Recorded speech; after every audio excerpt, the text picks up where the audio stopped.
Hi, my name is Terwilliger. I'm currently a senior majoring in political science and minoring in healthcare and society and education society.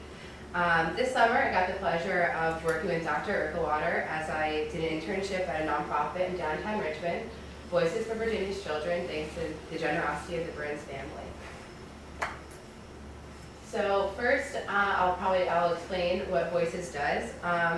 Voices is a statewide, privately funded, nonpartisan policy research and advocacy organization that works to improve the lives of children in Virginia. Voices advances their initiatives by conducting research, developing policies and supporting materials, leading issue campaigns and coalitions, and generating a groundswell support statewide for positive children's policy in Virginia. One of their biggest tools is their Kids Count data center, which is available to the public and a part of a Kids Count national network funded by the Annie E. Casey Foundation. This center has over 4 million data points on child well-being from all 50 states in the 5 following domains: economic well-being, education, family and community, health, as well as safety and risky behaviors. So what did I do? I worked with Voices on 2 major projects this summer. The first is reformatting the most recent data on child welfare to be put into their Kids Count data center. This required me to work with data from counties all over Virginia on topics ranging from SOL test scores to child poverty rates of Virginia's locales. One data set that connected with me the most was the very first one that I completed on prenatal health care beginning in the first trimester. Looking at the line graph I created, after reformatting the data, it seems like Virginia is doing fairly well and that more than the majority of women are getting the care they need early in their pregnancy. But after working with the data and actually inputting all the data points, I quickly realized that these general state averages covered up a few harsh realities. Here's the data from the top 5 and bottom 5 locales in Virginia for prenatal health in the first trimester for 2013. The differences between the numbers is alarming. In Scott, Virginia, only 12.4% of women got the prenatal care they needed, compared to Amelia, Virginia, where 95.1% of women received the care they needed in the first trimester. The general state average did not show the stunning 83% range in the percentage of women who received prenatal care in the first trimester, and did not show the lack of geographic variation in the locales at the bottom and the top percentages. The next project that I helped out with Voices is their electoral advocacy work. Since the organization works a lot with the General Assembly and local legislators, Voices has an interest in local politics and informing the public of their mission, as well as the mission of local candidates. This year, since all seats in the House and in the Senate are up for election, Voices decided to create a questionnaire to send out to all 214 candidates running. The goal of this questionnaire was to encourage candidates to educate themselves and their constituents on various child welfare issues. Initially, I started researching how similar nonprofits have set up and sent out their questionnaires, since Voices has never done one to this scale. I also worked with Alliance for Justice to help construct questions for both the questionnaire and a debate that they did later in the summer.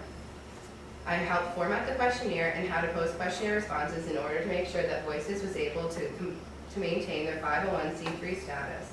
I did not realize how many rules we had to follow and changes our policy staff had to make to the questions we had originally created.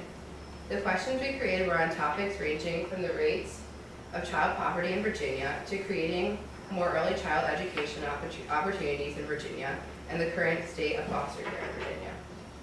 Once the questionnaire was created, I had to send out an email to each and every candidate, and I wrote up and I drafted an email from our executive director, Margaret Evencrow. At first, responses were slow coming in, but after 2 reminder emails, we began to get a few more. Eventually, we ended up with about 50 responses and nearly a 25% return rate, which was a lot more than what we were expecting. If you want to view the responses from candidates for the Senate or the House, they are both posted on the Voices for Virginia's Children website. Another aspect of the electoral advocacy work that I assisted with was the logistics for a forum Voices recently hosted and sponsored for those running in the Senate in the 10th District, which is one of the closest races in the Senate. This race, along with a few others, will likely determine which party will hold majority in the Senate, since it is currently divided between 21 Republicans and 19 Democrats. The first portion of the forum focused on children's issues and were written by voices with the help from Alliance for Justice. The candidates received these in advance and were able to do research and develop a thought-out position on each question. The second portion of the forum, the questions were asked by WCVE, a local radio station, and were questions on general issues and were not given in advance. Doing the questionnaire made me realize how hard it is for smaller nonprofits to hold government officials accountable and to convince government officials to hear and respect their concerns. The political system in the United States caters to larger and bigger organizations rather than smaller grassroots nonprofits. This forces smaller organizations to work together and create coalitions in order to make sure that both the public and the government hear them. Furthermore, nonprofits are put in a very unique and delicate position with government officials because they must be critical of their stances on issues while also working with these same officials to improve the policy. Working with voices firsthand showed me how many hats they must wear as an organization in order to make an impact in the community.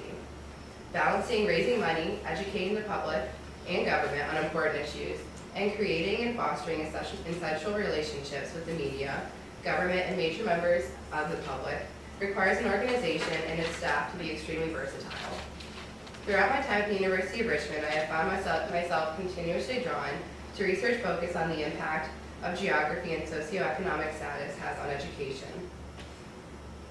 Working with the data hands-on only emphasized the important role geography plays in determining a child's future.